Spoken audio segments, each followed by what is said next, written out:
The desert tastes like copper and cordite. Maya Cross lies flat against sun-scorched rock, left thigh, painted dark with blood that won't stop coming. Shrapnel from the RPG blast, maybe 3 inches deep, maybe nicked the femoral. She doesn't have time to check. Doesn't have time for anything except the radio pressed against her lips and the 18 men scattered across this godforsaken canyon who will die if she stops talking. Walsh listened to me, her voice steady despite the fire spreading through her leg. Tourniquet on Sullivan's thigh. You've got 60 seconds before he loses consciousness, maybe 90 before his brain starts dying. You understand? Static gunfire. Then Brennan Walsh's voice, young and terrified. Doc, I can't, the bleeding. You can, wrap it 4 inches above the wound, tight enough that you think you're breaking his leg. Turn the windlass until the bleeding stops, not until it slows. Stops. You hear me? Roger, Move, Walsh, move now. She releases the transmit button, closes her eyes for exactly 2 seconds, opens them again because 2 seconds is all she can afford. Above her, the canyon walls climb toward a sky too blue to contain this much violence. Below, 6 Humvees sit like dying animals, metal torn and smoking. Vehicle 2 on its side, flames licking at the fuel tank. Vehicle 4 taking fire from the North Ridge Marines pinned behind it with nowhere to go. And somewhere in this chaos, Chief Ryan Hayes isn't answering his radio. The team's primary sniper, 30 years of experience, silent since the first explosion. Maya keys the radio again. Stone Cross needs sitrep on Hayes. Commander Victor Stone's voice comes back clipped, professional, but she hears the edge underneath, the calculation. Hayes is down, unconscious. Morrison's trying to reach him, but we're taking heavy fire from 3 positions. East Canyon, North Ridge, South Outcrop.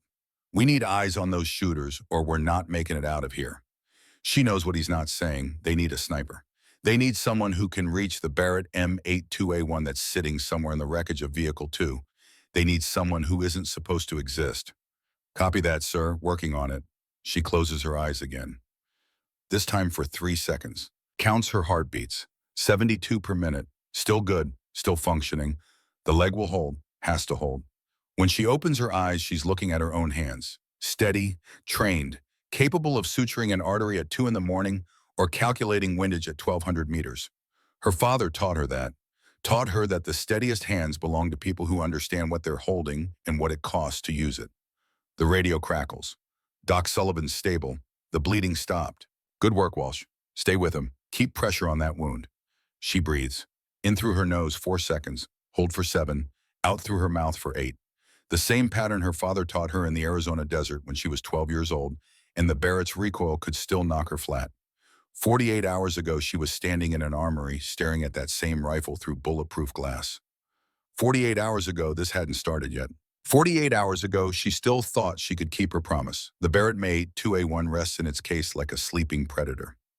50 caliber, 30 pounds of steel and purpose. Effective range over a mile. The kind of weapon that doesn't just end threats, it erases them from existence at distances most men can't see clearly, let alone shoot accurately. Maya stands 3 feet from the glass partition, close enough to see her reflection superimposed over the rifle. 26 years old, 5'4", 118 pounds. Navy hospital corpsman, 5 years of service, 53, confirmed lives saved through direct medical intervention. 0 disciplinary actions. Model sailor, professional medic, and absolutely unequivocally forbidden from touching the weapon in front of her. Petty Officer Cross. Commander Victor Stone's voice comes from behind her, low and flat, not a greeting, a statement of territorial awareness. The kind of voice that comes from 30 years of making hard decisions and living with every single one of them. Maya doesn't turn around. Her eyes stay locked on the Barrett. On the way, morning light catches the scope's lens. On the bipod legs folded tight against the barrel, like a raptor's talons at rest. Sir, she acknowledges. Stone steps beside her. 52 years old, gray threading through hair that used to be dark. Face lined with decisions that left scars deeper than shrapnel ever could. He's been a Navy SEAL since before Maya was born. Has operated in places whose names are still classified. Has learned the hard way that the most dangerous weapon isn't the one in your hands. It's the certainty that you know when to use it. They stand in silence for 10 seconds. Both looking at the rifle, both thinking different thoughts about what it represents. Beautiful piece of equipment, Stone says quietly. Yes, sir. Hayes' personal weapon, He's carried variants of that rifle for 28 years. Knows it better than most men know their own wives. Stone pauses, watches her reflection in the glass. You know why it's locked up. Security protocol, sir.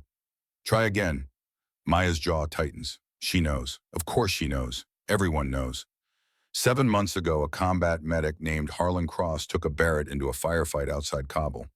Intel called it a cleanup. Fog rolled through the valley. He panicked, fired through the white, hit an Allied vehicle.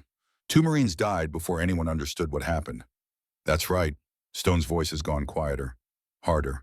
I had to write 2 letters. 2 families.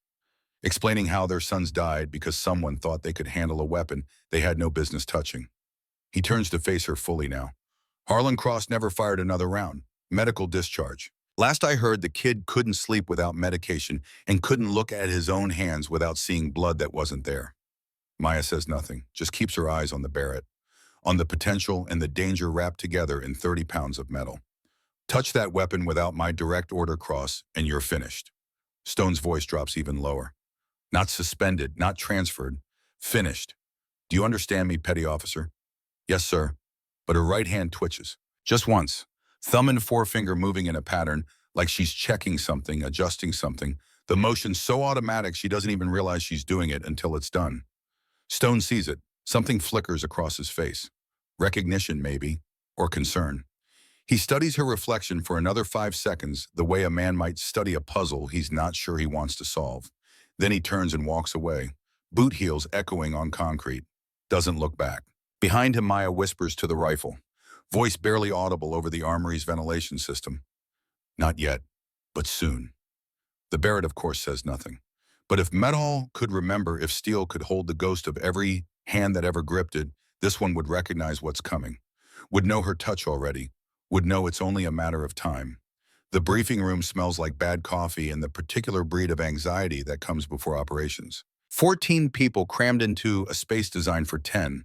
Maps on screens, weather data scrolling, the mechanical rhythm of people preparing for something they hope will be boring.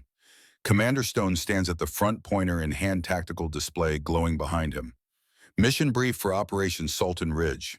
Supply convoy 6 vehicles 47 miles through Mojave Desert training area. Objective is delivery of medical supplies and ammunition to forward operating post Sultan Ridge. Intel assessment, low threat routine training, evolution. Maya sits in the back row, medical bag at her feet, taking notes in a small field notebook. Precise handwriting, professional annotations. The kind of preparation that looks exactly like what a good medic should be doing. Vehicle assignments, Stone continues. Vehicle 1, myself, command element, 2 Marines. Vehicle 2, Chief Hayes, primary sniper, Morrison spotter. Vehicle 3, Briggs Walsh, 4 cross medical. 5 and 6 Marines supplies. Garrett Briggs raises his hand, 28 years old, built like a refrigerator. Machine gunner with opinions louder than his weapon. Red hair, buzzed military, short face, perpetually sunburned from desert training. The kind of man who speaks his mind and doesn't understand why that's sometimes a problem. Yeah, sir. Why are we bringing 2 medics on a routine supply run? No offense to Doc Cross, but seems like 1 medic's plenty for routine. She can't handle it alone. A few chuckles ripple through the room. Not malicious. Just the kind of professional banter that happens in teams where everyone knows everyone else's job, where trust gets earned in blood and competence, not handed out with rank insignia. Stone's expression doesn't change, because routine is when you get complacent Briggs, and complacent is when people die. Cross and Walsh are insurance. Pray we don't need them. Briggs shrugs. Just saying, sir. We've run heavier ops with 1 medic. 2 seems like overkill for a supply run. Maya doesn't react. Doesn't look up from her notes, just keeps writing. Annotations about heat casualties, about distances between vehicles, about response times if something goes wrong. Let Briggs think what he wants. Underestimation is its own kind of armor, but she feels it. The subtle shift in the room, the way 3 other team members glance at her, then at each other. The unspoken question, can Doc Cross actually handle a high-stress situation alone? Or is command babysitting her? Stone moves on with the briefing. Weather forecast, route details, radio procedures, standard stuff. But Maya can feel the weight of Briggs' question hanging in the air like smoke that won't clear. Outside in the bright California morning, the Humvees sit in a neat line, engines already warm. Maya approaches Vehicle 4, finds Derek Morrison doing pre-mission checks on Vehicle 2, securing equipment, with the methodical precision of someone who's done this 1,000 times. Morrison is 32, 7 years as Hayes' spotter. Quiet, observant. The kind of man who sees everything and says only what matters. He looks up as Maya approaches, studies her for a moment. Cross. He nods toward the rifle mounted in Vehicle 2. You know the difference between 5.56 and 7.62, Maya stops. Recognizes the test for what it is. Morrison isn't trying to embarrass her. He's trying to establish baseline. Figure out if she knows her stuff or if she's just good at looking professional. 5.56 NATO as lighter tumbles on impact creates more internal tissue damage through cavitation. Velocity around 3,000 feet per second. Effective range 400 to 600 meters depending on platform. 7.62 NATO is heavier.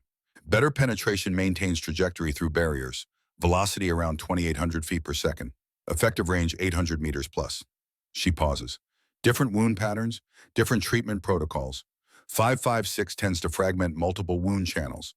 7.62 tends to through and through cleaner, but deeper. Morrison blinks. That's more technical than I expected. I'm a medic. I treat what bullets do to people. Helps to understand what kind of bullet. She gestures toward the mounted weapon.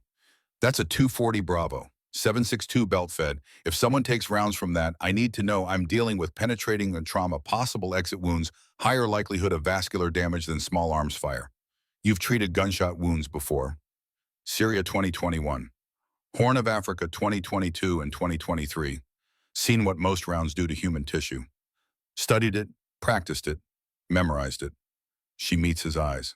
I might not shoot Morrison, but I know ballistics. He nods slowly. Something in his expression shifts. Not quite respect yet, but recognition. Acknowledgement that maybe she's not just another medic checking boxes. Good to know, Cross. Really. He goes back to his checks. Maya continues toward Vehicle 4, but she feels his eyes on her back, watching, reassessing. 20 minutes before convoy departure, Maya does a final walkthrough of her medical supplies in Vehicle 4. Walsh is there nervously checking and rechecking his own aid bag. The kid is 22, blonde pale skin that burns instead of tans. This is his first real convoy. His hands keep moving, betraying anxiety he's trying to hide. He's holding his personal weapon wrong. Finger on the trigger guard stance, too wide, stock positioned, where recoil would drive it straight into his collarbone instead of his shoulder pocket. Basic mistakes. The kind that get trained out in week 2 of boot camp, but creep back in when stress hits. Maya watches for 5 seconds. Then before she can stop herself, her hands move. She steps beside him. Doesn't ask permission. Just reaches out and adjusts his grip. Moves his finger to proper position along the receiver. Shifts the stock a 1/4 inch. Adjusts his stance with a light touch on his elbow. Like this, she says quietly. Stock in the pocket. Finger off the trigger until you're ready to fire. Stance narrower weight forward. When you shoot, the recoil goes into muscle, not bone. Walsh looks at her surprised. Did they teach this in corpsman school? Maya realizes what she just did. How automatic it was. How it looked. Basic marksmanship, she says carefully. Everyone learns it. Just stick. But Walsh is still looking at her with new eyes. Doc, you qualified expert marksman in basic, long time ago. That's rifle qual, not just familiarization. He trails off thinking. You actually shoot. Everyone shoots in basic, Walsh. It's required. She goes back to her medical supplies. Changes the subject before he can probe deeper. You ready for today? First convoy can be intense. I guess, mostly nervous. He adjusts his gear the way she showed him. The stance looks better already, more stable. What if something happens and I freeze? Then I'll be there, we're a team. Neither of us works alone. She finishes organizing the medical kit. But Walsh, you won't freeze. Your training is solid, trust it. Briggs walks past the vehicle, sees the 2 medics, smirks. Hey Walsh, make sure you stay close to Doc Cross. Wouldn't want our primary medical getting separated from her backup. The emphasis on primary and backup is clear. Briggs still thinks Maya is the weak link, the one being babysat. Walsh opens his mouth to respond, but Maya catches his eye. Shakes her head slightly. Don't engage. Not worth it. Briggs continues toward his vehicle, chuckling to himself. Morrison, watching from 20 feet away, catches the whole exchange. He looks at Maya with something new in his eyes. Something thoughtful. 10 minutes before departure, Maya does a final walk around the convoy. Visual check. making sure everyone's secured, everyone's ready. Professional habit from 5 years of being responsible for keeping people alive. She finds Private David Sullivan by Vehicle 2 doing last-minute checks on the ammunition crates. 22 years old, dark hair, nervous energy. This is his first deployment with a SEAL team rotating in from regular Marine infantry. He's trying hard to fit in, trying hard not to look like the new guy. Morning, Sullivan, Maya says. How are you feeling about today? Good, ma'am. Excited, actually. He grins, genuine enthusiasm. The kind that only exists before you've seen what combat actually looks like. First real convoy with the teams. Feels like I'm finally doing something that matters, you know? It matters. All of it matters. Routine convoys, training, all of it. She watches him secure a crate. You have family back home. His face transforms. Lights up in a way that only happens when someone talks about the person they love most. He pulls out his phone, shows her a photo. Young woman, 18, blonde ponytail, college sweatshirt with San Diego State across the front. Big smile, whole life ahead of her. My sister Emma, freshman, just started this year. He stares at the photo like it's a window into another world. She's studying marine biology, wants to save the oceans. He laughs self-conscious. I know it sounds dumb, but she's really smart, Doc. Like really smart. Scholarship and everything. Doesn't sound dumb at all. Sounds like you're proud of her.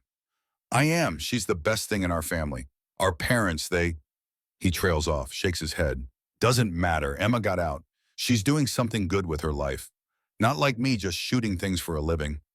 Maya hears something in his voice. Something underneath. You're not just anything, Sullivan. You're protecting people. That's honorable work. Maybe. He pockets the phone. Emma doesn't see it that way. She's real anti-military. We don't really talk about what I do, but she's counting on me to be at her graduation in 3 months. I promised her I'd be there. First person in our family to graduate college, and I'm going to watch her walk across that stage. Maya feels something tighten in her chest. The specificity of the promise. The timeline. The hope. 3 months feels very far away when you're about to drive through desert terrain with limited cover and intelligence that says low threat, but never says no threat. You'll be there, she says, tries to sound certain. Keep your head down, stay alert, and you'll be there. Yes, ma'am. He finishes securing the crate, looks at her with sudden earnestness. Hey, Doc, thanks for being on this convoy. Makes me feel better knowing we've got someone like you watching out for us. The guys say you've saved a lot of lives, that you're really good at your job. Maya nods. Doesn't tell him that being really good at keeping people alive sometimes isn't enough. Doesn't tell him that 3 months is a promise the desert doesn't care about. Doesn't tell him she sees her younger self in his sister's photo, that same hope, that same belief that the world makes sense and people come home. Just doing my job, Sullivan. Same as you. He grins. Well, let's go do our jobs then. He walks toward his position. Maya watches him go, memorizes his face, his enthusiasm, his sister's name. Emma, freshman, marine biology, graduation in 3 months. She files it away in the place where she keeps all the things that might matter later. 5 minutes before departure, Chief Ryan Hayes finds Maya by Vehicle 4, 48 years old. Weathered face that's seen 28 years of looking at the world through a scope. Eyes that miss nothing. He approaches quietly the way snipers do. Doesn't announce himself until he's right beside her. Cross, got a minute? Yes, Chief? He glances around, makes sure they're alone. Vehicle 4 is positioned between 2 larger trucks, creating a small bubble of privacy. The rest of the team is loading final equipment, doing last radio checks, creating enough background noise that quiet conversation won't carry. Hayes pulls something from his pocket. Folded paper. Small, worn at the edges like it's been carried for a while. He presses it into her palm. His hand lingers for just a moment, making sure she understands this matters. Something's off about this mission, he says quietly, voice low enough that only she can hear. Intel says clear, but Intel's been wrong before. I've been doing this long enough to trust my gut more than I trust intelligence assessments. Maya closes her hand around the note. What are you saying, Chief? I'm saying if the impossible happens, if everything goes sideways. He meets her eyes, holds them. You open that, not before. Only if things go wrong enough that you need to make a choice you've been avoiding. What kind of choice? The kind your father made, the kind I've made, the kind that costs something but saves more. He glances toward the Vehicle 2, toward where the Barrett sits secured and locked. I knew your father, Jake Cross, Delta Force. We ran in the same circles in Afghanistan. Never met him personally, but I knew men who served with him. They said he could shoot the eyes off a gnat at 1,000 meters. Pause. They also said his daughter was even better, but he kept her away from the life, kept her safe. Maya's chest tightens. How do you know? Your service record, expert marksman qual with scores that don't make sense unless someone's been practicing well beyond basic training. The way you move, the way you think tactically even when you're treating patients. The way your eyes track terrain and automatically identify sniper positions. He smiles slightly. I notice things, Cross. It's my job to notice things. Chief, I'm a medic. That's my job. That's all I do. I know what your job is. I also know what you're capable of being if the moment demands it. He nods toward the folded paper in her hand. That note has a locker number and a code, 714, your father's birthday. If things go bad enough that you need what's in that locker, you'll know. And if that moment comes, he puts a hand on her shoulder, brief, firm. Don't hesitate. Hesitation kills more people than bullets do. What's in the locker? Authorization, access, choice. He steps back. Your father gave me something before his last deployment. Sealed envelope. Said if anything happened to him and his daughter ended up in the teams I was supposed to give her, this when she was ready. How do you know I'm ready? Because you've been ready for years, Cross. You just needed permission to admit it. He turns to go, then stops. Looks back. And Cross, if today stays routine, if nothing happens, you burn that note. Forget I gave it to you. Go back to being just a medic. But if today asks more from you than your job description allows, his voice drops even lower. Your father taught you how to answer that question. Trust what he taught you. He walks away. Leaves Maya standing by Vehicle 4 with a folded note in her hand and a knot in her stomach that has nothing to do with mission nerves and everything to do with the feeling that the universe is about to test a promise she made 10 years ago. She unfolds the note. 7 words in Hayes' handwriting. Locker 247, code 0714, if you need it. Below that one more line, your father knew. He prepared you. Trust that. Maya refolds the note, slips it into her pocket. Tries to ignore the cold certainty settling into her bones, the feeling that routine missions don't stay routine when the world decides to ask impossible questions. The convoy rolls out at exactly 0800 hours. 6 vehicles, 23 personnel, temperature already climbing toward 95. Maya sits in Vehicle 4 with Walsh beside her, watching the desert scroll past through bullet-resistant windows. 30 minutes in, they stop for a scheduled radio check and quick stretch break. Stone's orders, every 90 minutes, 5-minute stop. Keep people alert. Keep circulation moving. Basic convoy discipline. Maya steps out of the vehicle, immediately feels the heat hit her like a physical force. 102 degrees already. Dry heat that pulls moisture from your lungs with every breath. She does a visual scan of the team. Professional habit, looking for anything off, anyone struggling. Briggs is standing by Vehicle 3, swaying slightly. Face flushed dark red instead of his usual sunburned pink. He's holding a water bottle but not drinking from it, just staring at it like he's forgotten what it's for. Maya walks over. Briggs, when's the last time you drank water? I'm fine, Doc. His voice is off, slightly slurred. Just hot. You're not fine, look at me. She steps closer, checks his pupils. Dilated, skin flushed but dry, no sweat. Classic signs. When did you last hydrate? This morning, had coffee. Coffee doesn't count. Caffeine's a diuretic. You're stage 2 heat exhaustion. She pulls him toward the shade of the vehicle. Sit now. Doc, I said Sit down, Briggs, or I'm pulling you from the convoy. Her voice goes flat. Command voice. The tone that says this isn't negotiable. That's not a request. He sits, still defiant but complying. Maya pulls her medical kit, checks his orthostatic vitals. Blood pressure drops when he stands. Heart rate elevates. Textbook heat injury. Another 30 minutes and he'd be stage 3, heat stroke, organ damage, possibly fatal. She starts aggressive oral rehydration, moves him into full shade, monitors his vitals every 3 minutes. The rest of the team watches. Morrison. Walsh. Stone from Vehicle 1. 15 minutes later, Briggs' color is better. Pupils responding normally. He's drinking on his own now, awareness returning. How'd you know, he asks. Genuine question. No more defiance. I just felt a little dizzy. Pupils dilated, skin dry and flushed. Slight ataxia in your stance. You were heading toward heat stroke, which means seizures, organ failure, death. Probably 60 to 90 minutes away from serious trouble. She caps her water bottle. You need to hydrate more aggressively. Desert heat isn't like coastal California. Your body can't keep up if you're not preloading fluids. Morrison walks over. Doc, that was good work. Really good. Most people wouldn't have caught that until he collapsed. Most people aren't trained to watch for heat casualties. I am. She stands. Briggs needs to stay in shade another 20 minutes, then we can resume. He'll be fine. Stone approaches, nods to her. Good catch, Cross. You just saved us from having to medevac someone on a routine convoy. That would have been embarrassing. He looks at Briggs. You listen to your medic. She knows what she's doing. After they resume the convoy, Morrison catches Maya's eye through the window between vehicles. Gives her a nod. Respect. Real respect this time. Briggs keys the radio. Hey, Doc Cross. Thanks for catching that. And sorry about the briefing. The can't handle it alone comment. That was out of line. Apology accepted, Briggs. Just stay hydrated. Walsh, sitting beside Maya, grins. That was impressive, Doc. How'd you know so fast? Training, experience, paying attention. She doesn't elaborate. Doesn't need to. The team saw what they needed to see. 45 minutes later, they stop again. Second scheduled break. Maya steps out, does another visual check. Professional habit. Morrison is rolling his left shoulder. Subtle motion. Most people wouldn't notice. But Maya does. She watches for 30 seconds. He's rotating it every 90 seconds. Testing range of motion. Compensating. She walks over. Morrison, your shoulder. It's fine, just slept wrong. Let me check it.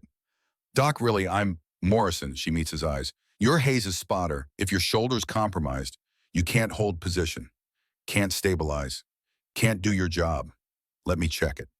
He hesitates, then nods. Professional enough to recognize when a medic's being thorough, not paranoid.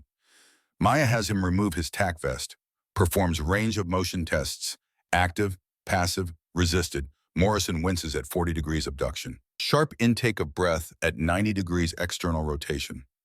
That's not muscle strain, Maya says. That's referred pain from cervical spine. Probably C5 to C6 nerve impingement. You sleep on your left side. Yeah, how'd you compression injury from sleeping position? Your neck slightly rotated, compressing the nerve root that innervates your shoulder. She pulls out her kit. I can treat it. Manual manipulation, then kinesiology tape to maintain alignment. 15 minutes. Morrison looks skeptical. Doc, I've had this before. Takes days to resolve. Not if you treat it correctly. She positions him sitting head neutral. Hold still. She performs the manipulation. Precise pressure points. Measured rotation. The kind of technique that comes from advanced trauma training and hundreds of practice hours.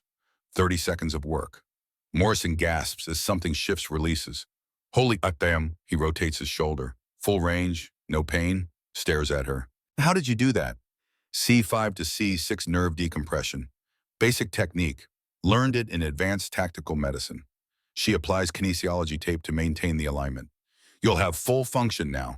Pain should be gone in 5 minutes as inflammation reduces. Morrison tests it, raises his arm, full extension, no discomfort. He looks at her with something like awe.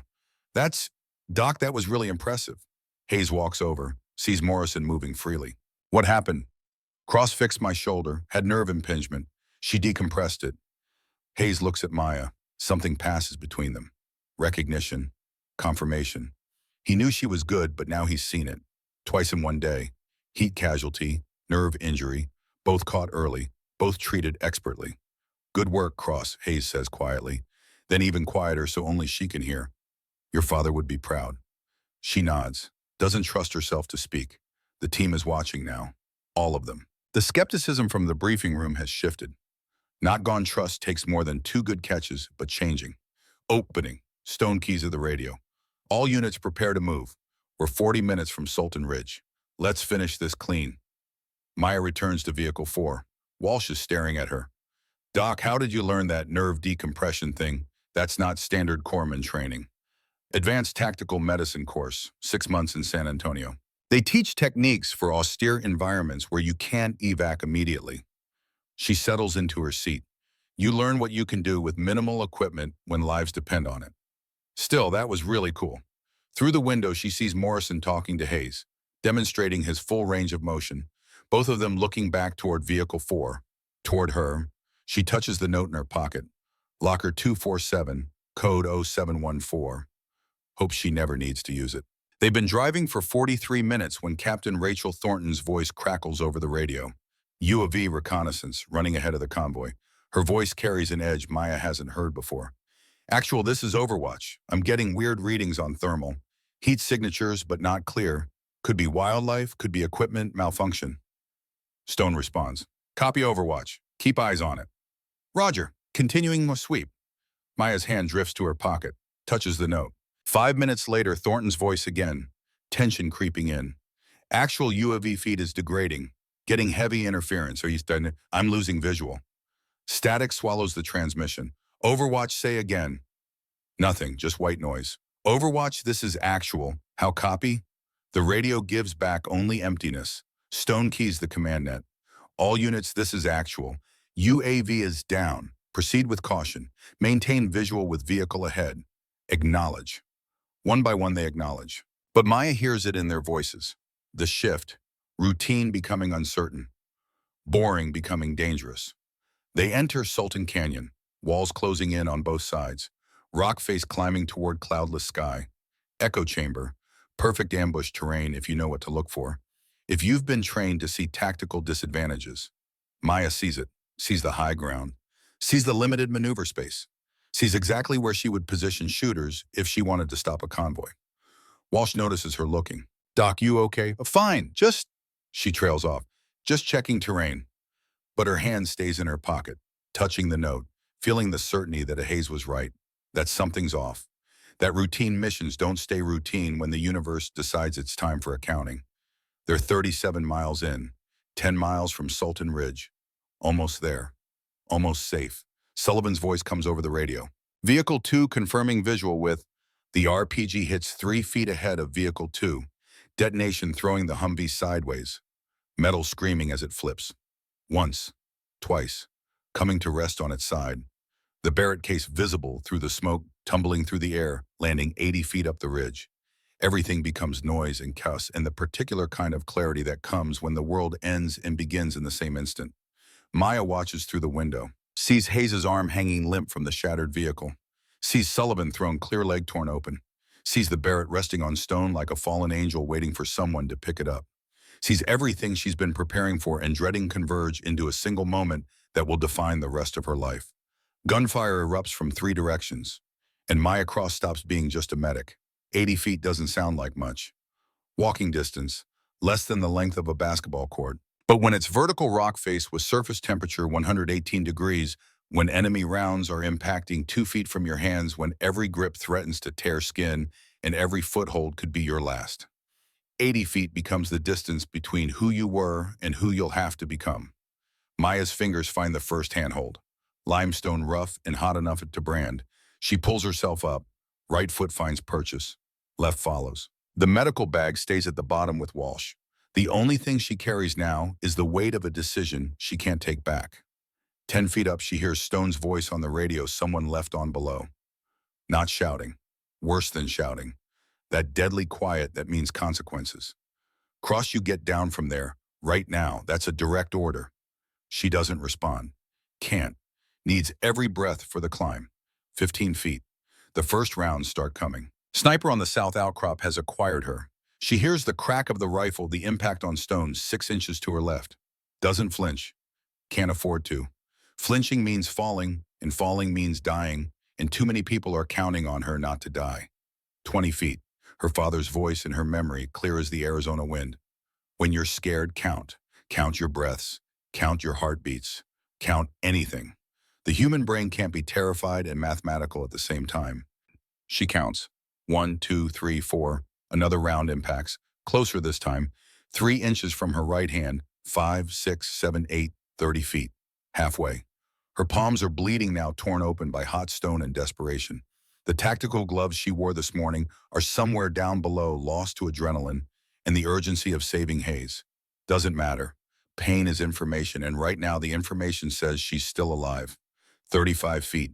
Movement on the East Canyon rim. Machine gunner traversing, trying to find her angle. She presses flat against the rock, makes herself small, makes herself stone. The burst walks up the cliff face 10 feet to her right, close enough to feel the pressure wave. Far enough to keep climbing. Cross, Morrison's voice now, not Stone's. Urgent but controlled. North Ridge sniper has you. He's ranging.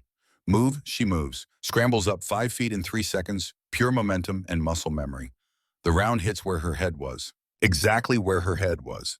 Morrison just saved her life by reading the enemy shooter before he fired. 40 feet. The sweat running down her back has nothing to do with the heat and everything to do with the understanding that she's doing something impossible. That 23 people are watching her climb, and half of them think she's going to die, and the other half thinks she's going to get them killed, and both halves might be right. 45 feet. A grenade lands 12 feet below her. She sees it tumbling, knows what's coming, flattens against the rock face with every muscle locked. The blast washes over her. Shrapnel cuts her left calf, 4 inches of pain and blood, but nothing that stops her from moving. She doesn't look at it. Looking means thinking, and thinking means stopping, and stopping means dying. She wraps a field dressing one-handed while pressed against stone hot enough to cook eggs, pulls it tight with her teeth. Good enough. Has to be good enough. 50 feet. Her lungs are burning, not from exertion, but from breathing air that feels like it's coming straight from a furnace. Every breath tastes like smoke and cordite, and the particular flavor of fear that only combat brings. 60 feet. She can see the Barrett case now, 20 feet above her, black polymer and metal latches. The most beautiful thing she's ever seen and the most terrible, because reaching it means becoming something she promised she'd never be. Breaking a promise she made to her mother while standing over her father's grave, and promises made at graves are supposed to be sacred. But Sullivan is bleeding out below. Hayes is unconscious. 3 Marines are pinned behind Vehicle 5 with no cover and no options.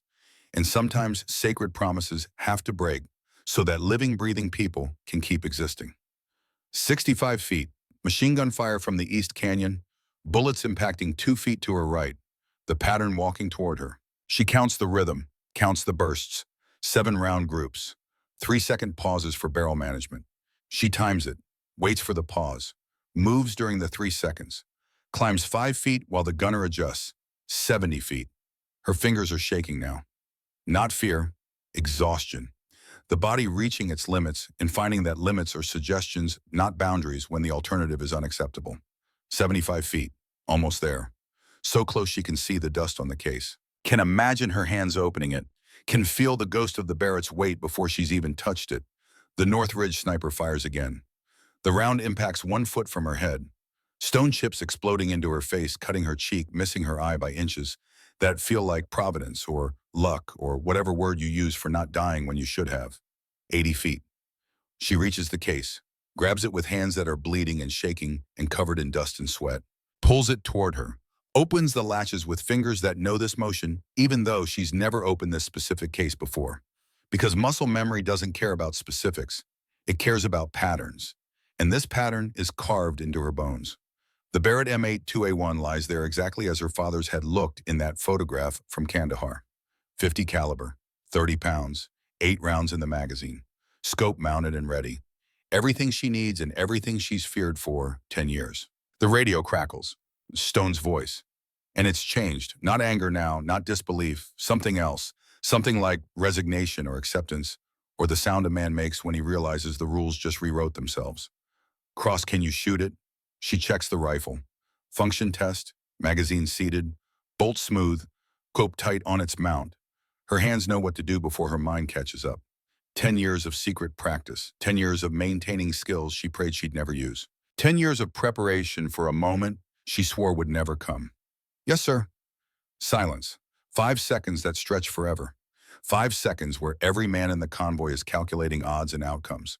5 seconds where Stone is making a decision that could end both their careers. Then his voice, carrying the weight of command and consequence and everything that comes after. Then you have my authorization, Petty Officer Cross. Take your shots. I'll take the consequences. Below in Vehicle 3, Garrett Briggs keys his radio, voice shocked. Sir, you're authorizing. Stone cuts him off, cold and final. She's earned it. Cross, make them count. Maya settles behind the Barrett, lets her breathing slow, lets the world narrow to what her father taught her. 4 counts in, 7 counts hold, 8 counts out. Her heart rate is 152. Too high, way too high. She breathes, feels her pulse drop. 130, 110, 90. Through the scope, she finds her first target, North Ridge, 823 meters. RPG gunner reloading. The man who almost killed Stone 2 minutes ago. The man who's about to try again. She calculates. Wind speed 5 miles per hour left to right. Temperature 105 degrees. Elevation 14 degrees uphill. Bullet drop at this distance, 42 inches. Wind drift 8 inches.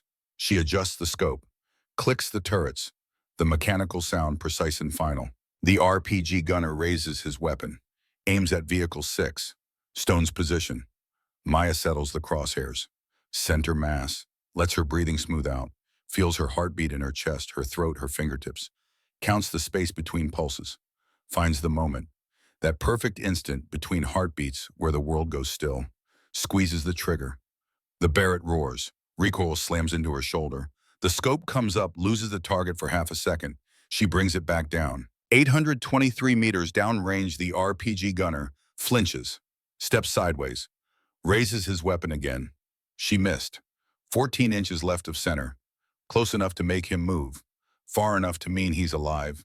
Still loading, still a threat. Below, Briggs's voice on the radio, disbelief and contempt. She fucking missed. Maya doesn't respond, doesn't have time for doubt or defense or anything except the next round, the correction. The adjustment that separates competence from excellence, life from death. She moves the scope, 0.8 of a mil right, compensating for when she misread by 1 mile per hour. 1 mile per hour at 800 meters equals 14 inches of drift. Mathematics and consequence. Calculation and cost. The RPG gunner has the weapon on his shoulder now. Aiming, 2 seconds from firing, Maya breathes out, lets her heart rate drop another 4 beats. 72, right where it needs to be. Right where her father taught her it should be when everything depends on the next 3 seconds. She finds that space again. Between heartbeats, between breaths, between who she was and who she's becoming. Squeezes. The Barrett speaks. Final and absolute. 823 meters, downrange, the target goes down. The RPG fires while detonating against the canyon wall 40 feet from anything living. Shrapnel and rock dust harmless as thunder without lightning. The radio is silent for 3 seconds. Then it erupts. Contact down, North Ridge, contact down. Morrison's voice awed and disbelieving. It's Cross. It's fucking Cross. Maya is already moving, already finding the next target through the scope. East Canyon, 615 meters. Machine gun nest. 2 shooters. They've been suppressing the Marines behind Vehicle 5, keeping them pinned, keeping them exposed. Not anymore. The machine gunner's head is visible above the rock barricade, 18 inches of target, easier shot than the first. No significant wind at this distance. Slight downward angle. She doesn't think about the man. Doesn't think about whether he has family or dreams or anything that would make him human. Her father taught her that too. In the moment of the shot, the target is geometry, distance and windage, and the space between what is and what needs to be. The humanity comes after. The weight, the cost. But in the moment you shoot clean or you don't shoot at all. She fires, the machine gun goes silent. The Marines move. Reposition, find cover, start returning effective fire. The kill box is opening. The convoy has space to breathe, but they're not out yet, not even close. Maya keeps the scope moving, searching for targets, finding them. East Canyon's second fighter moving to the gun. She fires, he goes down, south outcrop spotter, with binoculars coordinating the attack. She adjusts for distance, 940 meters. Fires. The spotter drops the binoculars, falls back behind cover. 3 shots. 3 hits. The impossible made routine through a decade of secret practice and a father's wisdom that transcended death. Below, the team is moving, reorganizing. Stone's voice on the radio, professional and controlled, but she can hear the shift underneath. The recalculation. All units maintain suppressive fire. Cross has north and east covered. Focus on south outcrop. Briggs keys his radio. Voice changed. Stone, how long has she? Not now, Briggs. Fight first, questions later. Maya takes a breath. 4 rounds left in the magazine. She does the math. 3 known enemy positions still active. Unknown number of fighters. Unknown time until reinforcements arrive, or the enemy realizes they're losing and breaks contact. Unknown time until this becomes sustainable or spirals into catastrophe. Her radio crackles. Stone's voice. Cross, can you hold that position? Yes, sir, I've got eyes on... Oh. Walsh's voice cuts in, panicked. Young. Terrified. Cross, Chief Hayes crashed no pulse. He's not breathing. Time freezes. She's 80 feet up a rock face. Enemy fire still incoming from at least 4 positions. 5 rounds left in the Barrett. The convoy still pinned, still dying by degrees if she doesn't keep shooting. But Chief Hayes, the man who believed in her when no one else did, who kept her secret, who trusted her with the note that got her here, is dying down there. Heart stopped. Life measured in seconds. Through the scope, she sees the south outcrop. 1,240 meters. The command element, spotter with radio coordinating enemy fire. High-value target. Take him out and the enemy loses their eyes, their coordination, their effectiveness. One shot. Maybe 90 seconds to line it up. Compensate for extreme distance. Make it count. Or she can go down there. Perform CPR. Restart a heart. Save one life at the cost of however many die if she abandons the rifle. Her father's voice, clear as mountain air. Heal when you can fight when you must, but always know which one the moment requires. She knows. God help her, she knows. Maya slings the Barrett across her back, 30 pounds of steel and responsibility.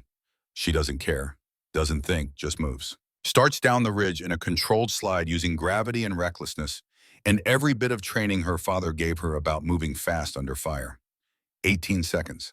That's how long it takes to cover 80 feet of vertical rock face when falling with purpose. 18 seconds of bullets, singing past of stone chips exploding around her of gravity, trying to turn speed into catastrophe. She hits level ground moving, sprints to vehicle 2. 12 seconds, her lungs burning. Her wounded legs screaming, her mind absolutely clear. Hayes lies beside the Humvee where Walsh dragged him. Face gray, lips blue, chest not moving.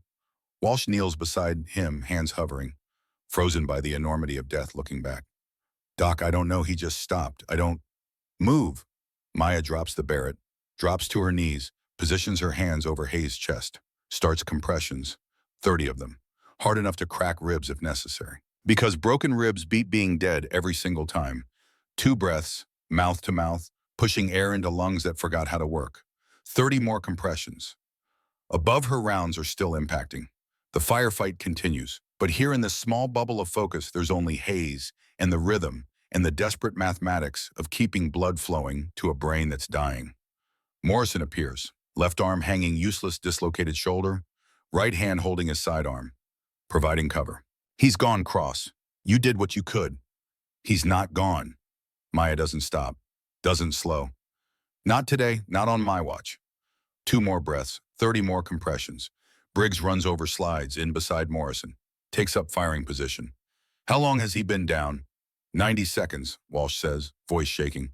That's too long. Doc, you need to. Shut up, Briggs, Maya's voice flat and absolute. He's not gone until I say he's gone. 15 compressions and Hayes gasps. His chest hitches, eyes flutter open, pulse visible in his neck weak, but present the most beautiful thing she's ever seen. That's it, Chief. Stay with me. Stay with me.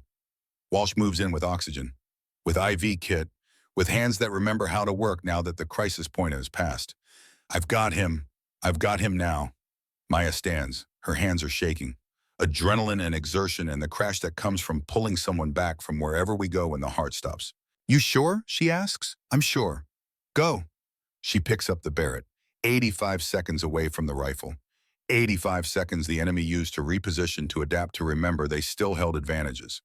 Above her, the south outcrop spotter is still coordinating, still directing fire, still the nervous system of an enemy force that needs killing.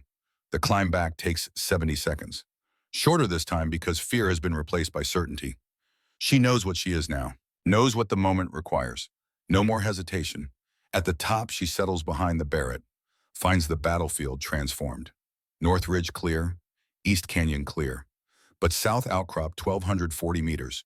The spotter is still there, still directing fire, still keeping the convoy from breaking contact. Maya checks her breathing. Heart rate 130. Too high, but she doesn't have time to bring it lower. The convoy is moving, trying to break contact. And if that spotter keeps talking, keeps coordinating, they'll never make it out. 1,240 meters, longest shot of her life, longer than anything she attempted in training. Wind has shifted right to left now, 7 miles per hour. Heat mirage rising off the rocks, making the target shimmer and dance. Her father never taught her to make the shot. No one did. This is the territory beyond training where instinct and desperation meet. Where sometimes, if you're lucky, if you're good enough, if the universe decides you've earned it, they create something that looks like skill. She adjusts the scope, elevation, windage, watches the target through the glass. He's moving, pacing, radio to his ear, directing men she can't see to kill men she knows.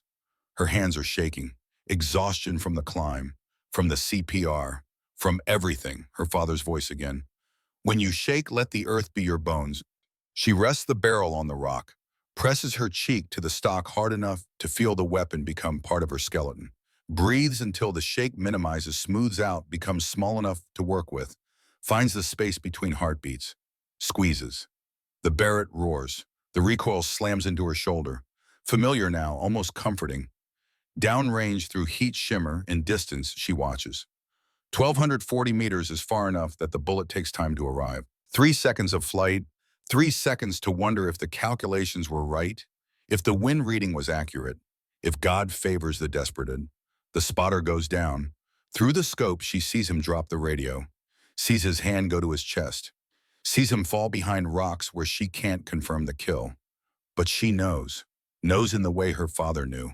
The shot was good.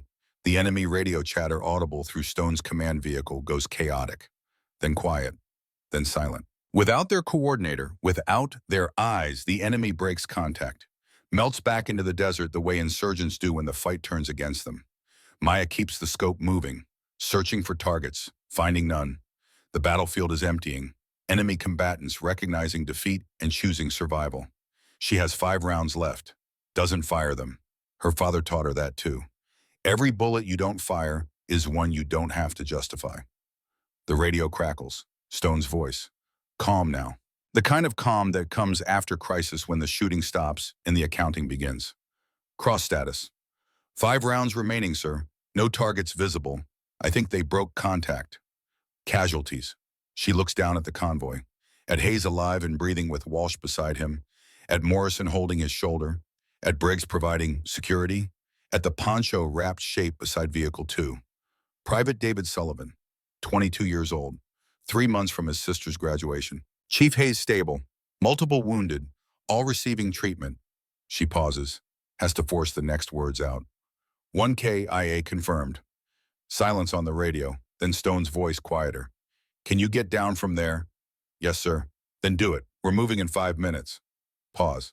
And Cross will talk when we're clear. Not praise, not condemnation, just acknowledgement that something happened. Something changed, and there would be consequences one way or another. Maya secures the Barrett, slings it across her back, starts down. The descent takes 3 minutes. Slower now, careful.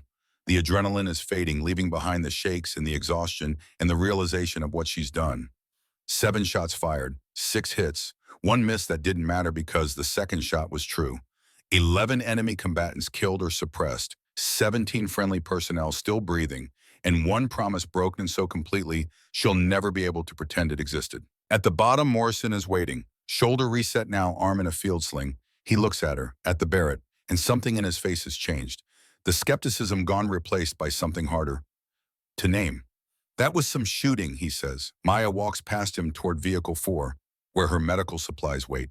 Where the work she promised to do, the healing she promised to prioritize still needs doing. Just doing my job, she says. That wasn't in your job description. She stops, turns, meets his eyes. Today it was. The convoy reforms in silence. Not the comfortable silence of routine, but the heavy quiet that comes after violence when men are still processing what they saw and trying to reconcile it with what they thought they knew. Maya moves among the wounded. Professional, efficient, her hands steady despite everything. Briggs needs his laceration cleaned and sutured. Morrison's shoulder requires proper immobilization. 3 Marines have various degrees of shrapnel wounds, none critical, all treatable. She works through them methodically the same way she's worked through hundreds of training scenarios and 5 years of real-world casualties. But her eyes keep drifting to Vehicle 2, to the shape wrapped in a poncho, to what used to be Private David Sullivan. She finishes with the last Marine, packs her medical supplies, walks to Vehicle 2 alone. Sullivan lies where they moved him, covered now, dignified in death, if not peaceful. Maya kneels beside him, doesn't pull back the poncho, doesn't need to. She knows what bullets do to human bodies. Knows that the sister in San Diego will get a folded flag and careful words and a brother-shaped hole in her life that nothing will ever fill. Her jaw tightens. That's all. No tears, no dramatic grief. Just a tightness in her jaw and a weight settling into her chest that she knows from experience will never fully leave. "I'm sorry, Sullivan," she says quietly. "I'm sorry I couldn't get to the rifle faster." Behind her footsteps on gravel, she doesn't turn. "Not your fault, Doc." Briggs' voice, different now, softer. "You saved the rest of us. That's more than most could have done." Doesn't bring him back. No, it doesn't. He's quiet for a moment. "I was wrong about you. About what you could do. I'm sorry." Maya stands, faces him, sees genuine remorse in his eyes. "You weren't wrong to doubt. You were wrong not to let me prove myself." He holds out his hand. "If I ever go down again, I want you there. For both reasons." She shakes it, feels the shift, the boundary crossed. Morrison approaches next. "Command wants us moving. Hayes is stable enough for transport. We're taking Sullivan home." Maya nods. Helps them load Sullivan into Vehicle 6 with the care and dignity the dead deserve. Watches as Stone organizes the convoy into its new configuration. Fewer vehicles now. Vehicle 2 is unsalvageable, still smoking frame twisted beyond repair. Stone catches her eye, gestures toward Vehicle 4. She walks over. He climbs in beside her, closes the door. They sit in silence for 30 seconds. Finally, he speaks. "Hell of a thing, Cross." "Yes, sir." "You disobeyed a direct order." "Yes, sir." "You saved this entire convoy from being wiped out." Maya looks at him, sees exhaustion in his face, the kind that comes from making impossible choices and living with the outcomes. "I'm sorry for disobeying, sir, but I'm not sorry for taking the shot." Stone nods slowly, studies her with eyes that have seen 3 decades of combat and still found ways to be surprised. "There will be a debrief, investigation. We'll sort this out when we reach Sultan Ridge." "I understand, sir." "Well, tonight after we secure the base, meet me at the armory. There's something I need to give you." He leaves before she can ask what. The convoy limps towards Sultan Ridge. Slower now, weapons out, eyes scanning. The ambush site recedes in the mirrors, smoke still rising from Vehicle 2. Brass casings scattered across rock. Blood in the sand. Evidence of the day nothing was routine. They reach Sultan Ridge Forward Operating Post 40 minutes later. Prefabricated buildings and HESCO barriers and the kind of safety that only exists relative to what you just survived. The convoy pulls through the gate, stops, engines cutting off one by one until the only sound is wind and the settling tick of cooling metal. Maya sits in Vehicle 4 and stares at her hands. They're not shaking anymore, not doing anything, just resting on her knees, empty, waiting for orders that will tell her what comes next. Walsh touches her shoulder. "You okay?" "Yeah." "That was incredible, what you did. I've never seen Walsh," her voice quiet but firm. "I need you to not talk about it right now, okay?" He nods. Doesn't understand but respects the request. Leaves her alone in the Humvee with the Barrett lying across the bench seat and the weight of 7 shots settling into her bones the way recoil settles into bruises. The afternoon dissolves into procedure. Medical checks, statements, casualty reports. Private Sullivan prepared for transport home. Maya treats wounds checks, vitals, changes bandages, does the work she promised to do. But the team looks at her differently now, the way you look at someone who just revealed they're not quite who you thought they were. At 1900 hours, Stone finds her. Armory. Now. They walk in silence. The base is quiet, the kind of quiet that follows violence. The armory is empty except for them. Stone unlocks the weapons cage, lifts the Barrett, holds it formally both hands like he's presenting colors. "This rifle doesn't belong to me anymore, Cross. Doesn't belong to Hayes. It belongs to whoever has the wisdom to know when healing requires force." He presses the Barrett into her hands. The weight settles, familiar and terrible and right. "You're being redesignated. Combat medic / designated marksman. First person in naval special warfare history to hold both billets simultaneously." He places something else in her hand. A challenge coin. Oak tree on one side, on the other, "He'll first fight, last know the difference." "Your father's coin," Stone says. "Hayes has been holding it for you. Said Jake gave it to him before his last deployment. Said to give it to you when you were ready." Maya turns the coin over, feels the weight of legacy. "What if I fail?" "Then you'll fail carrying a rifle that saved 17 men today. That's all any of us can do, Cross. Try, and live with the outcome." He leaves her alone in the armory with the Barrett, and the coin in the sunset bleeding through the window, painting everything red. 2 days pass like a fever dream. Maya moves through the hours in a fog of procedure and protocol. Medical checks, witness statements, convoy debriefs, the machinery of military bureaucracy grinding chaos into neat reports and numbered forms. She sleeps in 4-hour blocks, eats when ordered, answers questions with measured responses. But at night, alone in temporary quarters, she lies awake and counts the things she can't change. 7 shots, 6 hits, 1 miss that corrected, 17 people alive, 1 person dead, the mathematics of consequence. On the morning of the 3rd day, they call her to a converted storage room that smells like stale air and the anxiety of judgment. Naval Inspector General, 2 captains from Special Warfare Command, a lieutenant commander from JAG who looks young enough to be carded at bars and speaks with the precision that comes from law school and fear of mistakes.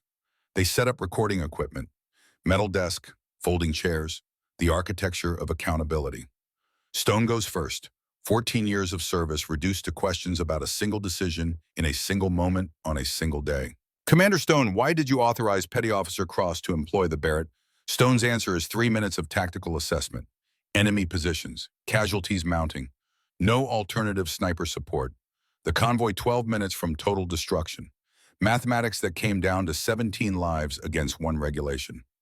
Were you aware Petty Officer Cross had no formal sniper qualification?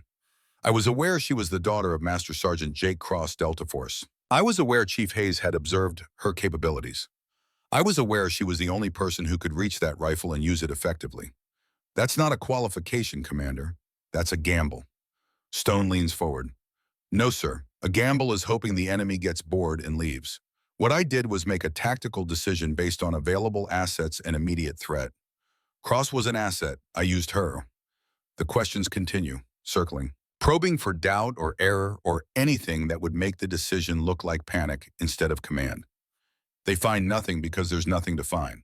Stone made the call, owns it completely, offers no excuses and no regrets. When they finish, the senior captain closes his folder. Commander, you understand that by authorizing an unqualified medic to employ a crew-served weapon, you violated standing protocols. I understand that, sir. You also understand the outcome, however favorable, doesn't necessarily justify the decision. I understand that too, sir.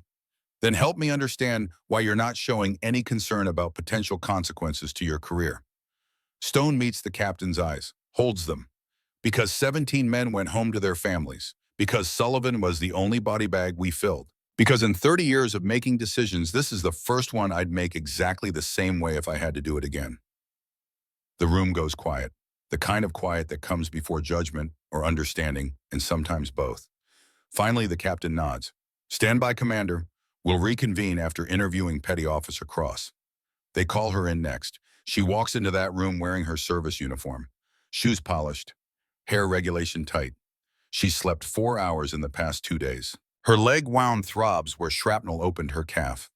The bruise on her shoulder from the Barrett's recoil has turned purple and yellow, a map of consequences spreading across skin. She sits, gives her name and rank and service number, waits while they arrange papers and activate recording equipment and prepare to dissect the day her life split into before and after. Petty Officer Cross, how long have you been a qualified marksman? Since basic training, sir, expert marksman rating. That's rifle qualification, not sniper training, not crew-served weapons. Are you claiming expertise you don't possess? No, sir, I'm claiming competence my father taught me and I maintain through unofficial practice. The JAG officer leans in. Unofficial practice meaning unauthorized range time, meaning you violated base protocols to train on weapons outside your military occupational specialty. Yes, sir. And you feel no remorse for these violations. Maya thinks about that. About the nights spent practicing. About the forged permission slips and the ammunition requisitioned under creative interpretations. About every small betrayal of regulation that led to 7 shots that saved 17 lives. I feel remorse that I had to violate protocols, she says carefully, but I don't regret being prepared when the moment came. They walk her through the ambush, step by step, shot by shot, why she climbed the ridge against orders, why she left the rifle to perform CPR, why she returned, why she took shots at extreme distance without spotter support or formal clearance. At any point, did you consider that you were unqualified for the task you were attempting? No, sir. Why not? Because my father taught me to shoot before the military taught me to follow regulations. And in that moment, shooting mattered more. The JAG officer frowns. That's a dangerous philosophy, petty officer. Yes, sir. So is dying because someone who could help chose not to. Silence. The recording equipment hums. Outside, the desert wind rattles windows. The sound like static, like interference, like the world trying to interrupt judgment. The senior captain speaks. Tell me about your father. Maya hadn't expected that question, hadn't prepared an answer, but memory comes easy and true. Master Sergeant Jake Cross, Delta Force, 4 tours Afghanistan. Killed in action July 2014, Kandahar province. She keeps her voice level, professional. Emotions filed where investigators can't use them as evidence. He taught me to shoot when I was 12. Taught me that rifles aren't about violence. They're about protecting people who can't protect themselves. And you believe that justifies taking a weapon you were explicitly forbidden to touch. I believe that when 17 people are dying and you're the only one who can stop it, justification is a luxury you don't have time for. More questions, hours of them. They probe for uncertainty, for hesitation, for any crack in her certainty that might suggest she made the wrong choice. They find nothing because there's nothing to find. At 1600 hours, they dismiss her, tell her to stand by for conclusions. She walks out into afternoon sun that feels too bright, too normal, too indifferent to whether what she did was heroism or career-ending mistake. Hayes is waiting outside, recovered now, color back in his face. The kind of alive that only means something to people who've been otherwise. How'd it go, he asks. They're deciding whether I should be court-martialed or given a medal. Could go either way with brass types. He falls into step beside her. For what it's worth, I told them the truth, that you saved my life twice.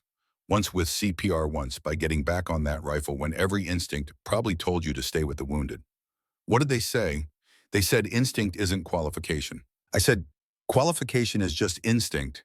You've practiced enough that someone official signs off on it. He smiles. They didn't like that answer much. Before dawn the next morning, before the investigators reconvene, Maya goes to the armory alone.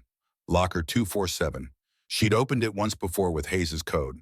Found the Barrett, found the note about it being hers when she was ready. But she hadn't looked deeper, hadn't searched for anything beyond what she expected to find. Now she uses the key Hayes gave her. The lock clicks. The door swings open. Inside, behind where the Barrett rested, is a sealed envelope. Aged paper. Her name written in her father's distinctive hand. Below that a date, June 2014, 1 month before he died. Maya's hands shake as she opens it. Inside, 3 pages. Letter written in the careful script her father used when he wanted every word to land right. She reads, Maya, if you're reading this, I'm gone. And if you're reading this, you've picked up a rifle in combat. I know you promised your mother you wouldn't. I know you promised yourself you'd be different than me. But I also know you. When people you love are dying, promises become flexible. Her vision blurs. She blinks it clear, keeps reading. The Barrett I'm carrying in Kandahar right now has saved 40 men in the last 2 months. Not because I killed 40 enemies. Because the enemy knows I'm here. They think twice before attacking. They hesitate. And in that hesitation, my brothers live. That's what you need to understand, baby girl. A rifle in the right hands doesn't take life. It guards it. It creates space for healing. It makes the wolves think twice before attacking the sheep. The letter continues. 3 pages of wisdom her father wrote knowing he might not come back to deliver it in person. Knowing his daughter would face this choice someday. Preparing her for it even as he hoped she'd never need the preparation. You have the gift. Better than mine, probably. Your hands are steadier. Your heart is clearer. Your judgment is sound. Don't be afraid of the rifle. Be afraid of not using it when someone needs you to. I've watched you grow up torn between healing and fighting, between who I am and who your mother wants you to be. Here's the truth I wish someone had told me earlier. You don't have to choose. The best warriors are healers. The best healers understand when healing requires force. Well, Maya wipes her eyes, keeps reading through tears that won't stop now. Your hands can hold a needle and a trigger. Your mind can calculate dosages and windage. Your heart can choose mercy and still deliver justice. That's not contradiction. That's completion. I arranged for this rifle to be waiting at your first duty station. Locker 247, code your birthday, backwards. When you're ready, it's yours.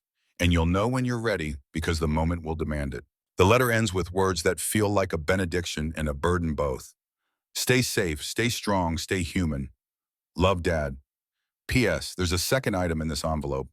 Open it only after you've used the Barrett in combat, only after you know what the weight feels like. Then you'll understand why I left it for you. Maya reaches into the envelope, finds the second item, a photograph. Her father in Kandahar, 2011, but not the sniper photo she'd seen before. This is different. He's kneeling beside a wounded soldier, Barrett propped against a nearby wall, both hands working to stop bleeding from the soldier's leg. Medical kit open, face tense with concentration. On the back of her father's handwriting, Mission 47 saved PFC Morrison, used rifle to create safe space for treatment, both jobs in one day. Both jobs matter.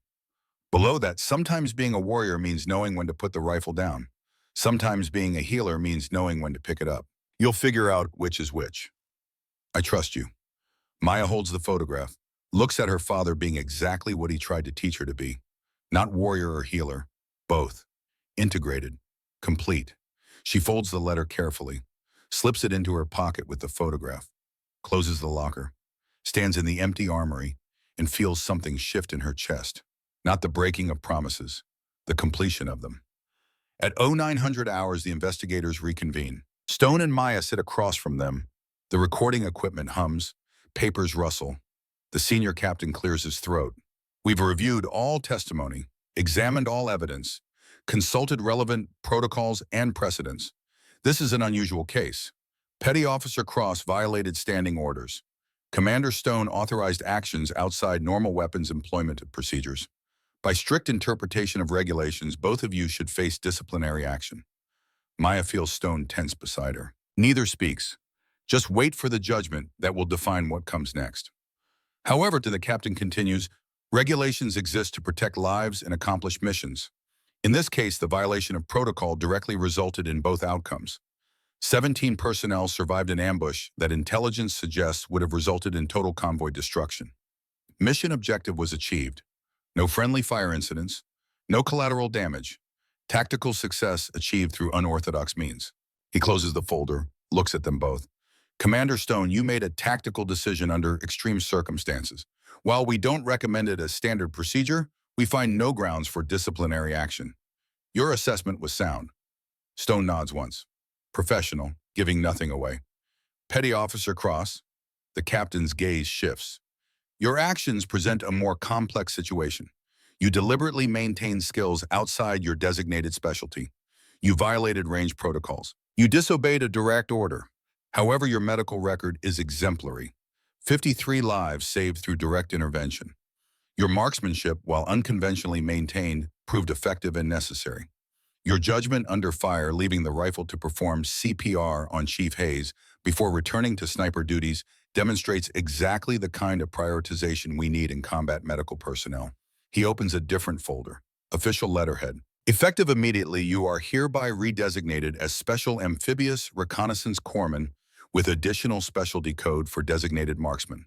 This is the first such dual designation in naval special warfare history. Your primary duty remains medical. Your secondary duty to be employed only when tactically necessary is precision fire support. Barrett M82A1 serial number. Papa Oscar 1847 is officially assigned to you. You will complete formal sniper qualification within 6 months. You will develop training protocols for integrated medical tactical operations. The captain stands. Everyone stands with him. You saved 17 lives, Petty Officer. Now save more by teaching others how to do what you did. Dismissed. 6 months later, Maya stands before a classroom mirror, checking her uniform before the students arrive. The dark circles under her eyes have faded. The gaunt look of sustained stress has filled out. 122 pounds, now healthy weight gained back through regular meals and sleep that doesn't fragment every 2 hours. The scar on her calf is visible when she wears shorts, a 4-inch reminder of the day everything changed. The bruise on her shoulder from the Barrett took 3 months to fully fade. These things matter, these visible markers of cost and recovery, because the students need to see that the weight is real, that it leaves marks, and that you can carry it and still be whole. Behind her, the door opens. 16 students file in, 11 men, 5 women. Mix of SEALs, Force Recon Marines, Army Special Forces medics. They've heard about Sultan Ridge, heard about the medic who climbed 80 feet under fire, made 6 hits from 7 shots, and saved 17 lives with both her medical kit and her rifle. Heard the story. Now they're here to learn the truth behind it. Maya turns from the mirror, faces them. This course is called Integrated Combat Medicine. You're here to learn when to heal and when to fight. More importantly, you're here to learn how to know the difference. She pulls up a tactical map on the screen behind her. Sultan Ridge, the ambush site. 7 shots marked with red dots. I'm not going to tell you this was easy. I'm not going to pretend I didn't spend 3 nights after this engagement staring at the ceiling, wondering if I did the right thing. The weight is real. The doubt is real. Anyone who says otherwise is lying or hasn't carried it long enough. She pauses, lets that sink in, sees recognition in some faces, uncertainty in others. But here's what I learned. The rifle and the medical kit aren't opposites. They're tools, different tools for different problems. Our job is to know which problem you're facing and use the right tool. Hayes enters from the back, recovered now. Retired officially, but back as a contractor instructor. He nods to her. Morrison follows, shoulder fully healed. Briggs behind them, the man who once mocked her, now one of her strongest advocates. You'll learn ballistics and trauma medicine, windage and dosage, how to read terrain for sniper positions and casualty collection points, how to transition from shooting to healing in seconds, how to carry weight that never gets lighter but might eventually feel right. She picks up the Barrett from its case on the desk. The same rifle, the same weight, the same responsibility that transformed her from medic to something more. This rifle saved 11 people at Sultan Ridge. But you know what saved 17? She sets it down, picks up her medical bag. Knowing when to use this instead, that's what we're here to learn. Questions. A young corpsman raises her hand. Reese Holland, 23, eager, scared. Exactly who Maya had been before the desert asked its questions. Ma'am, how do you live with the weight, the people you had to shoot? Maya recognizes her, sees herself in that question. You live with it by remembering why you picked it up, by honoring the weight instead of running from it, by teaching others so they don't face the moment alone. She meets Reese's eyes, and by understanding that being a guardian means sometimes your hands do hard things so other people's hands don't have to. The class runs 4 hours. Ballistics basics, medical priorities under fire, decision frameworks, when to engage, when to extract, theory and practice, knowledge and wisdom, after Walsh approaches. 6 months of training has turned the nervous young medic into someone steadier, more confident.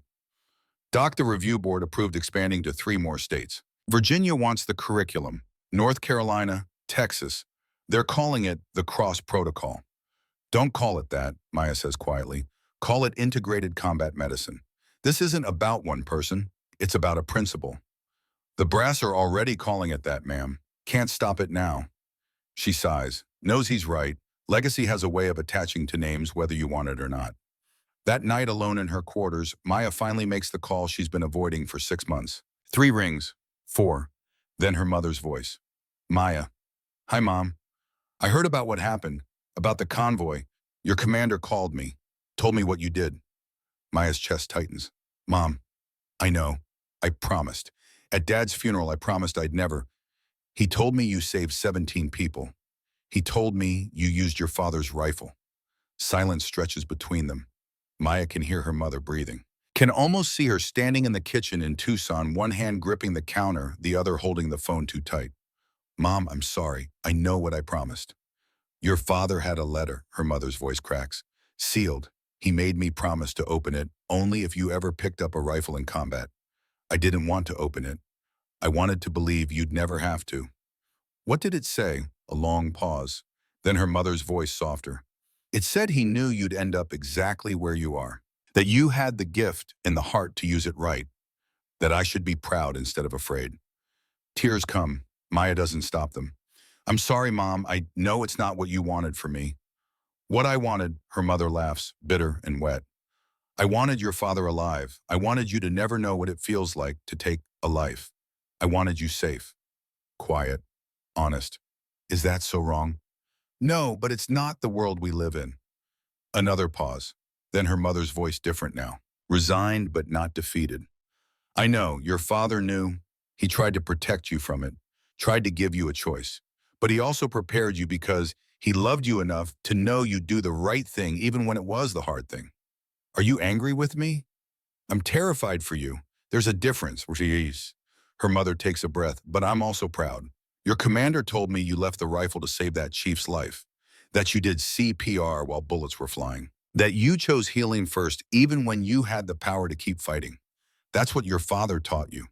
That's the gift.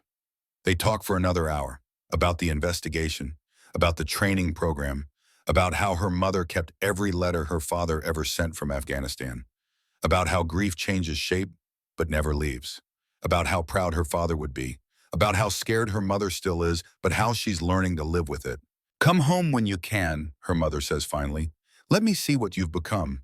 Let me see my daughter who's both things at once. I will. Soon, I promise. I know you will. And Maya, your father was right. You do know which moment requires which hand. Keep knowing that. Keep being that. But come home alive. That's my only requirement now. Yes, ma'am. I love you, baby. I love you too, Mom. 3 weeks later, the mission comes down. Convoy escort, Northern California. Sacramento to Camp Roberts. 6 vehicles. 42 miles. Medical supplies and ammunition. Similar terrain to Sultan Ridge. Similar risk profile. Intelligence assessment, low threat, routine training evolution. Maya reads the briefing and feels something cold settle in her chest. The same words, the same assessment, the same promises that meant nothing when the first RPG flew at Sultan Ridge. But this time she's ready for both outcomes. Stone catches her eye during the briefing, holds her gaze for a moment. He remembers too. Remembers how routine became catastrophe in the space between heartbeats. Cross, he says after dismissing the team. You good for this? Yes, sir. It's okay to be nervous. Last convoy that looked like this. I know, sir, but that's exactly why I need to do this one. Need to prove that Sultan Ridge was the exception, not the rule. He nods. Barrett's secured in Vehicle 4 with you. Medical bag prepped. Always, sir.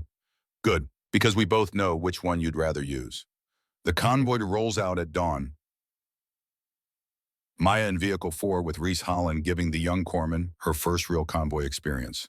The Barrett secured in its case. Medical bag prepped and organized. Both hands prepared for whatever comes. Walsh drives.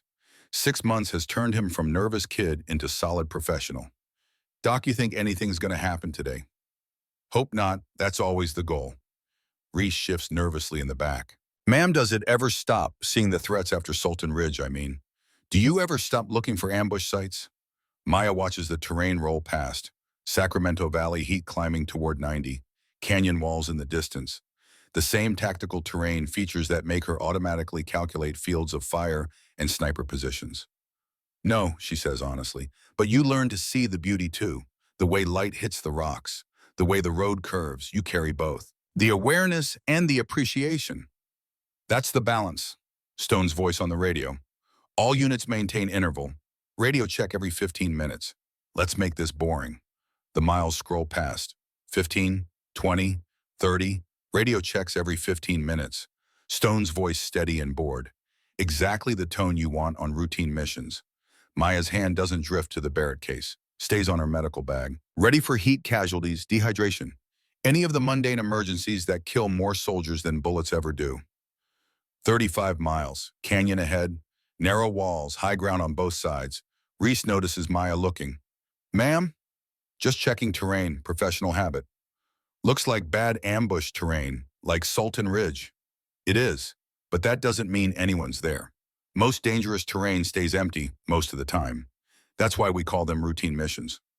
40 miles, almost there. No ambush, no contact, no crisis requiring impossible choices. 42 miles. Camp Roberts gates ahead. The convoy pulls through, stops, engines cutting off one by one. Normal, boring, perfect. Maya sits in Vehicle 4 and feels something release in her chest. Relief mixed with gratitude, mixed with the understanding that this is what sustainable service looks like. Not the glory moments, the boring ones. The missions where nobody needs saving because nothing went wrong. Reese turns to her. Is it weird that nothing happened? No. Maya opens her door, steps out into California sunshine. This is the goal. This is what we train for. The Barrett stays in its case. The medical kit stays closed. Everyone goes home. But you carried it anyway, the rifle.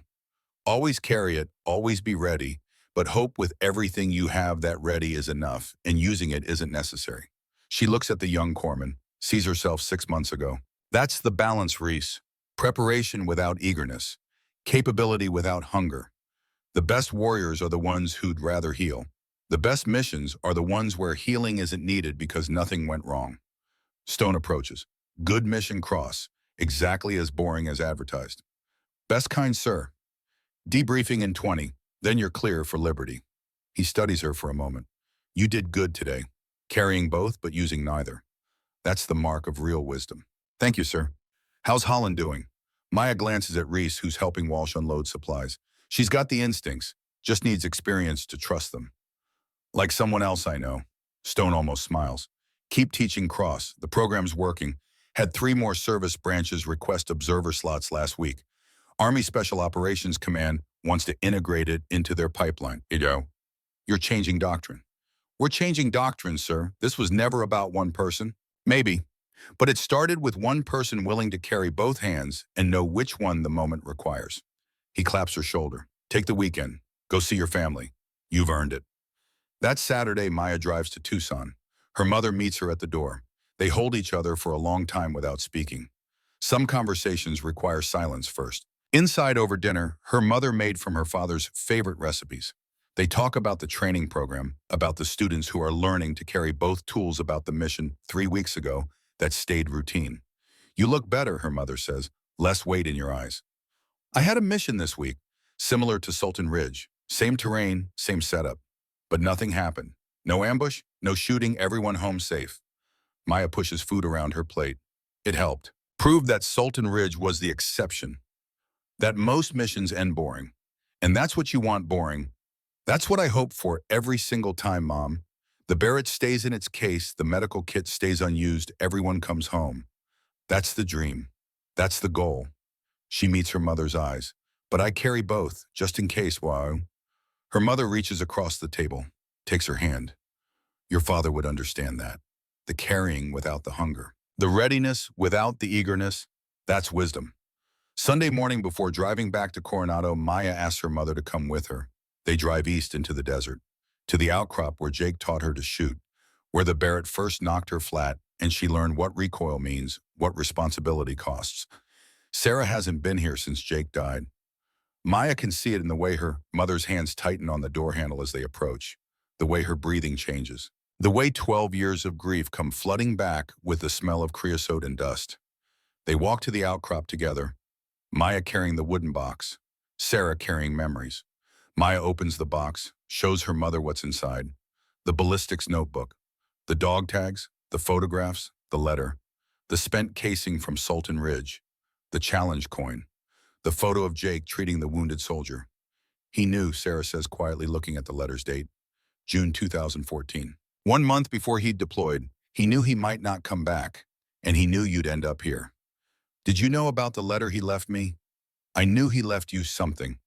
Didn't know what. He said it was for when you were ready, and I'd know when that meant. She touches the photograph of Jake treating the wounded soldier. He was always both things, warrior and healer. I married both, lost both, and now I see both in you. They sit on the outcrop, watch the sun climb higher. Talk about Jake's last leave before Kandahar, about the things he said that make sense now but didn't then, about how love means preparing someone for your absence, even as you pray they never need the preparation. Mom, Maya says finally, are we okay? Really okay? Sarah looks at her daughter, sees Jake's determination and her own compassion, sees the integration of 2 legacies into something new. We're okay. We're different than we were, but we're okay. On the anniversary of Sultan Ridge, Maya returns to the Arizona desert alone, not running from memory this time, meeting it. She sets up the Barrett on its bipod, places her medical bag beside it. 2 tools, both necessary, both honored, both unused in her last 8 missions. 8 convoys that stayed boring. 8 times the Barrett stayed in its case, and the medical kit treated only minor issues. That's the victory, not the shooting, the not shooting. The prepared readiness that creates space for peace. She opens the wooden box one final time, adds a new photograph. Her with Reese and 15 other students, all of them standing with Barretts and medical bags. On the back, mission continues, both jobs matter. Weight shared, most missions, both tools unused. That's success. She speaks to the wind in the desert, in the ghost of her father that lives in both. I get it now, Dad, all of it. Why you taught me both. Why you never made me choose. Why you trusted I'd figure out the balance. She touches the box.